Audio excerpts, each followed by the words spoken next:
తెలంగాణలోనూ పలు చోట్ల ఇంధన కొరత ఏర్పడింది. పెట్రోల్ డీజిల్ కొరతతో ప్రజలు ఇబ్బంది పడుతున్నారు. కొన్ని బంకుల్లో నో స్టాక్ బోర్డులు కూడా దర్శనమిస్తా ఉన్నాయి. ఇక్కడ హైదరాబాద్ షేక్పేట్ దగ్గర మా క్రైమ్ కరెస్పాండెంట్ శశి కూడా సిద్ధంగా ఉన్నారు లైవ్ లో. శశి, పూర్తి డీటెయిల్స్ ఏంటి? పెట్రోల్ డీజిల్ కొరత ఏర్పడింది, నో స్టాక్ బోర్డులు ఇవన్నీ కూడా కనిపిస్తున్నాయి కదా, అక్కడ పరిస్థితి ఎట్లా ఉంది? ఏం చెప్తున్నారు నిర్వాహకులు?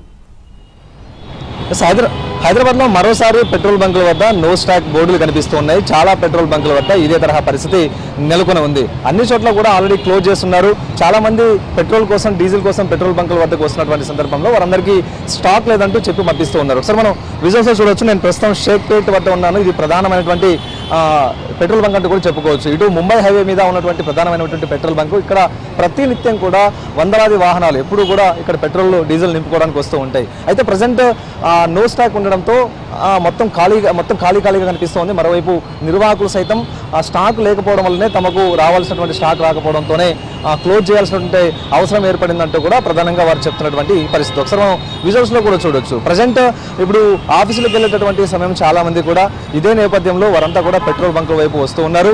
అయితే పెట్రోల్ బంకుల వద్ద నో స్టాక్ బోర్డులు కనిపిస్తూ ఉండడంతో నిరాశగా వారంతా వెనుదిరుగుతూ ఉన్నారు. అయితే చుట్టుపక్కల ఇంకా ఏమైనా పెట్రోల్ బంకులు ఉన్నాయంటూ కూడా అన్వేషిస్తూ అటువైపుగా వెళ్ళినప్పుడు అక్కడ కూడాను సేమ్ అదే తరహా పరిస్థితి కనిపిస్తుంది. ఒకసారి మనం విజువల్స్ చూసే ప్రయత్నం చేస్తాం. నేనటువంటి పెట్రోల్ బంక్ దగ్గరలోనే ఆపోజిట్గా ఇంకొక ఇండియన్ ఆయిల్కి సంబంధించినటువంటి పెట్రోల్ బంక్ ఉంటుంది. సేమ్ అక్కడ కూడాను ఇదే తరహా పరిస్థితి నెలకొని ఉంది. అక్కడ కూడా ప్రజెంట్ క్లోజ్ చేస్తున్నారు. కొద్దిసేపటి వరకు క్రితం వరకు కూడా అక్కడ కూడా పెట్రోల్ లభ్యమైంది, డీజిల్ లభ్యమైంది. కానీ ఇప్పుడు అక్కడ సైతం నో స్టాక్ బోర్డు పెట్టడంతో వాహనదారులంతా కూడా తీవ్ర ఆందోళనకు